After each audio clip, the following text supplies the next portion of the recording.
Attack വന്ന് കിടപ്പുണ്ടെന്നാണ് കേൾക്കുന്നത്. ചോദ്യം ചെയ്യാൻ രഹസ്യ കേന്ദ്രത്തിൽ വിളിച്ചു. അത് കഴിഞ്ഞതിന് ശേഷം അറസ്റ്റ് ചെയ്തു. ഇപ്പൊ പപ്പന്റെ വീടൊക്കെ ഭക്തർ വളഞ്ഞു എന്നാണ് പറയുന്നത്. കാരണം മൊത്തവും പപ്പൻ കൊണ്ടുപോയി എന്നൊക്കെ പറയുന്നുണ്ട്. അറിയില്ല, ഇനി പുതിയ കാര്യങ്ങൾ പുറത്തു വരണം. ഇതിന്റെ ഇടയിൽ കൂടെ കടകംപള്ളിയും ചോദ്യം ചെയ്യാൻ വിളിപ്പിക്കുമെന്നാണ് കേൾക്കുന്നത്. കാരണം കടകംപള്ളി തന്നെ പറഞ്ഞിട്ടുണ്ട് 2019 എന്റെ സമയത്താണ് ഏറ്റവും കൂടുതൽ കളവ് നടന്നിട്ടുള്ളതെന്ന്. അപ്പൊ എന്തായാലും വൃശ്ചികം തുടങ്ങി അയ്യപ്പൻ പണി കൊടുത്തു. CPM തെരഞ്ഞെടുപ്പിനെ മുന്നിൽ കണ്ട് നിൽക്കുന്ന CPM-ന് ഗോവിന്ദമാഷൊക്കെ പറയുന്നു എന്ത് വേണം ആയിക്കോട്ടെ, അതൊന്നും ഞങ്ങളുടെ വിഷയമല്ല, ആരെ വേണം അറസ്റ്റ് ചെയ്തുകൊണ്ട് പൊക്കോട്ടെ, ഇതൊന്നും CPM-നെ ബാധിക്കില്ല, CPM-ന് ഈ സ്വർണ്ണക്കൊള്ളയിൽ ഒരു പങ്കുമില്ല.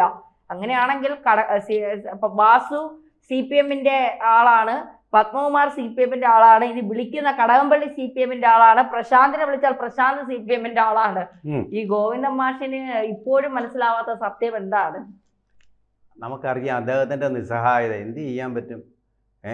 ഇനിയിപ്പോൾ മുഖ്യമന്ത്രിയിലേക്ക് ഇത് പോവുകയാണെങ്കിലും പുള്ളി ഇങ്ങനെയൊക്കെ തന്നെ പറയും.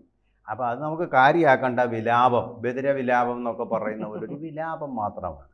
പക്ഷേ ഇവിടെ ഞാൻ ധരിച്ച് മനസ്സിലാക്കിയിട്ടുള്ളത് ധന്യ പറയുന്നത് വ്യത്യസ്തമായിട്ടാണ്. സത്യം പറഞ്ഞ ഈ പത്മകുമാർ ഇതുപോലെ മനോഹരമായിട്ട് ചിരിച്ച് ഞാൻ മുമ്പെങ്കും കണ്ടിട്ടില്ല.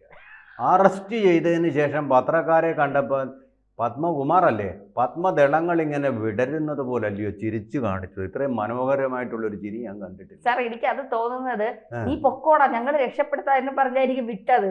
പാവത്തിന് അറിയില്ലല്ലോ സാർ രക്ഷപ്പെടുത്തില്ല എന്നുള്ളത്. എനിക്കറിയില്ല, അത് എന്തോ പറ്റി. ചിലപ്പോൾ ഈ മനോനില തെറ്റി കഴിയുമ്പോൾ ചിലർക്ക് സംഭ്രമം ആയിക്കൊണ്ട് അങ്ങ് ബുദ്ധിഭ്രമത്തിലേക്കും ഒക്കെ പോയി അങ്ങനെയുള്ള ചിരിയാണോന്ന് അറിയത്തില്ല. അല്ല, ഞാൻ കൊടുക്കാം, ഇനിയും ശത്രുക്കളെ അവനെ എല്ലാം ഇവിടെ വരുത്താം എന്നൊരു ആശ. അതിൽ ഒന്നാം സ്ഥാനത്ത് നിൽക്കുന്നത് കടകംപള്ളി സുരേന്ദ്രൻ എന്ന മുൻ ദേവസ്വം മന്ത്രിയാണ്. കടകംപള്ളിയെ നമുക്ക് തിരുവനന്തപുരത്തുകാർക്ക് നല്ല സുപരിചിതമായിട്ടുള്ള വ്യക്തിയാണല്ലോ. അദ്ദേഹം നമുക്കറിയാം ഒരു കൈനറ്റിക് ഹോണ്ട സ്കൂട്ടറിലാണ് സഞ്ചരിച്ചു കൊണ്ടിരിക്കുന്നത്. ഇപ്പോൾ എത്ര കാറുകളുണ്ട് എനിക്കറിയില്ല. നല്ല വലിയ വലിയ പണക്കാർ പോകുന്ന കാറിലൊക്കെയാണ് സഞ്ചാരം. അതുപോലെ വീട് വലിയ സ്ഥിതിയൊന്നും ഉണ്ടായിരുന്ന വീടല്ല. ഇപ്പോൾ 2 or 3 വീടുകൾ അദ്ദേഹത്തിന് തിരുവനന്തപുരത്ത് തന്നെയുണ്ട്. അപ്പോൾ സ്ഥലത്തെ പ്രധാന പണക്കാരനായിട്ട് അദ്ദേഹം മാറിയിട്ടുണ്ട്. ആ ദേവസ്വം മന്ത്രി ആയതിനു ശേഷമൊന്നും അല്ല, അതിനു മുമ്പ് തന്നെ അങ്ങനെയായിരുന്നു. പെട്ടെന്നായിരുന്നു അദ്ദേഹത്തിൻ്റെ ഒരു സൂര്യോദയം. അതെ, ദൂരദർശനിലേക്കൊക്കെ വിളിക്കുമ്പോൾ അദ്ദേഹം ഒരു 2 വീലറിലാണ് വരുന്നത്. അപ്പോൾ എത്ര സിമ്പിളായിട്ടുള്ള ലളിതമായിട്ടുള്ള ജീവിതവും ഉദാത്തമായിട്ടുള്ള ഉയർന്ന ചിന്തകളും ഒക്കെയുള്ള ഒരു നേതാവെന്നൊക്കെ ഞാൻ വളരെ ഒരു വലിയ പ്രതീക്ഷയോടുകൂടി നോക്കി കണ്ടു. അപ്പോൾ അങ്ങനെ എൻ്റെ ഒരു ഐക്കോണായിരുന്നു അന്ന്. പക്ഷേ ഇപ്പോൾ അദ്ദേഹം പണത്തിൻ്റെ ബാഹുല്യം പറഞ്ഞിട്ട് കാര്യമില്ല. കപ്പലണ്ടി കച്ചവടക്കാരൻ അവിടെ കോടീശ്വരനായെങ്കിൽ പിന്നെ കടകംപള്ളി സുരേന്ദ്രനായിക്കൂടെ. പാർട്ടിക്ക് അതിൻ്റെ തത്വശാസ്ത്രങ്ങൾ പുസ്തകത്തിലുള്ള ഏട്ടിലെ പശു മാത്രമായി തീരുമ്പോൾ ഇതൊക്കെ സംഭവിക്കുന്നത് അസാധാരണമൊന്നും അല്ലല്ലോ. പക്ഷേ എനിക്ക് അത് പോട്ടെ, എന്താ കാര്യം, ED-യോ മറ്റോ ഏർപ്പെടേണ്ട കാര്യങ്ങളാണ്. നമ്മൾ അതിലേക്ക് കൊണ്ടുപോകുന്നില്ല. ഞാനൊരു ആരോപണവും അതിനെക്കുറിച്ച് ഉന്നയിക്കുന്നുമില്ല. ഒരാൾ നല്ല സ്ഥിതിയിലാവുന്നത് നമുക്കും നല്ല കാര്യം തന്നെയാണ്. പക്ഷേ ഇവിടെ അദ്ദേഹം പറഞ്ഞ ഒരു കാര്യമുണ്ടല്ലോ ഇതിനോട് ബന്ധപ്പെട്ട്, പത്മകുമാറിൻ്റെ അറസ്റ്റിന് മുമ്പ് പറഞ്ഞ കാര്യം, അതായത് ദേവസ്വം ബോർഡുമായി ബന്ധപ്പെട്ട ഒരു ഫയലും തൻ്റെ ഭരണസമയത്ത് വന്നില്ല. ഒന്നാമത്തെ കാര്യം, ഫയലുണ്ടെങ്കിലല്ലേ വരാൻ പറ്റൂ. ഇത് യാതൊരുവിധ ഫയലും ഇല്ലാതെ ഒരൊറ്റ ഫയലേ ഉള്ളൂ. ആ ഫയലിൽ ഒപ്പിട്ടവനാണ് വാസു ഭാഗത്തായിരിക്കുന്നത്. അതായത് ചെമ്പുപാളികൾ കൊണ്ടുപോവുക, സ്വർണം പൂശിയ സാധനം, ആ സ്വർണം പൂശിയ ചെമ്പുപാളികളെ സ്വർണം പൂശിയെന്നുള്ള വെട്ടി മാറ്റിയിട്ട് ചെമ്പുപാളികൾ എന്നാക്കി അവിടെ ഒരു എന്താ പറയുന്നത് അവിടെ ഒരു പിന്നെ ലോഹമാറ്റം നടത്തുന്ന ഒരു പ്രക്രിയയുണ്ട്. അത് നടന്നു. ആ പ്രക്രിയ അവിടെ നടത്തിയതിലാണ് വലിയൊരു കള്ളമുള്ളത്. അതുകൊണ്ടാണ് അദ്ദേഹം ഇതായത്. ബാക്കി ഫയലുകളൊന്നുമില്ല, മഹസറില്ല, റെക്കോർഡുകളില്ല, ഇൻവെന്ററി ഇല്ല, ഓഡിറ്റിംഗ് ഇല്ല. അങ്ങനെ കുത്തഴിഞ്ഞ പുസ്തകമായിട്ട് ദേവസ്വം ബോർഡ് ശബരിമലയെ മാറ്റി, ശബരിമലയുടെ ഭരണത്തെ മാറ്റി എന്നുള്ളതാണ് നമ്മുടെ പരാതി. അതാണ് പ്രശ്നം. ഒരു ഫയലും പിന്നെ എങ്ങനെയാണ് വരുന്നത്? ഇതെല്ലാം രണ്ടുപേര് തമ്മിൽ കാഷ്വലായിട്ടുള്ള ചർച്ചയിലൂടെ അങ്ങ് തീരുമാനിക്കുക. ഫയലുണ്ടെങ്കിൽ തെളിവാണത്. ഫയൽ കാണാനില്ല, അല്ലെങ്കിൽ ഉള്ള ഫയലുകൾ പൂഴ്ത്തി വച്ചിരിക്കുന്നു. അതിനാണ് PS പ്രശാന്തിനെ ഒരു ഇടക്കാലത്ത് അവിടെ ദേവസ്വം ബോർഡ് പ്രസിഡൻ്റായിട്ട് വെച്ചുകൊണ്ടിരുന്നത്. ഇതാണ് നമ്മുടെ ആരോപണം. അവിടെയാണ് ഫയലുകൾ നശിപ്പിക്കുകയായിരുന്നു അദ്ദേഹത്തിൻ്റെ പ്രധാന ജോലി എന്നാണ് പറയുന്നത്.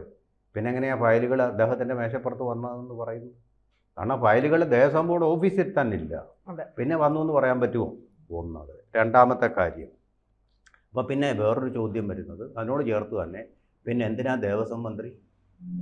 ദേവസ്വം മന്ത്രിക്ക് ഈ ഫയലുമായിട്ടൊന്നും ഒരു ബന്ധവും ഇല്ലെന്ന് പറയും. അപ്പോൾ പിന്നെ ദേവസ്വം മന്ത്രി എന്തിനാ? എന്താ അങ്ങേരുടെ പരിപാടി? എന്തിനാ ദേവസ്വം എന്ന് അദ്ദേഹത്തിൻ്റെ മന്ത്രിപദത്തിന് മുമ്പ് പേരിട്ടിരിക്കുന്നത്?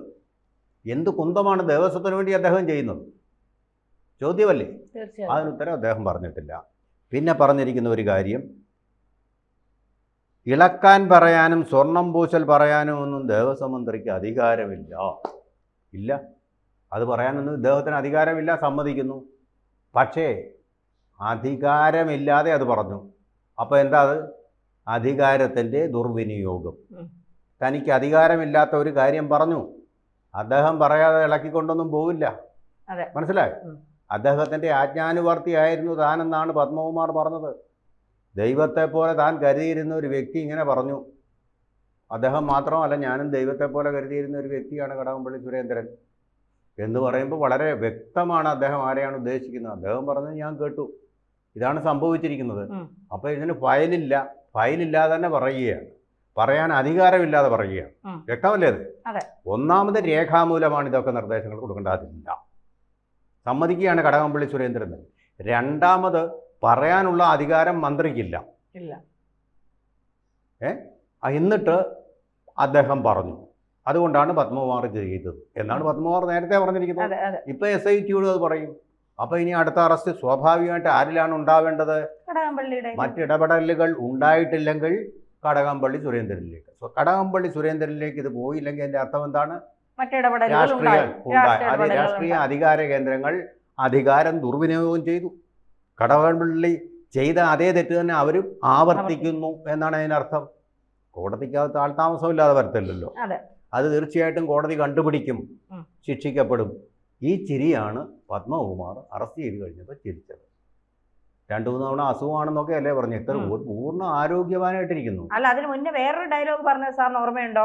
ഞാൻ എവിടെ പോയാലും SDP ചേർന്നാലും BJP ചേരില്ല. ഇപ്പൊ അതെടുത്തിട്ട് ആളുകൾ അലക്കുന്നുണ്ട്. SDP ചേരേണ്ട, കാരണം BJP കോൺഗ്രസ് രക്ഷപ്പെട്ടു.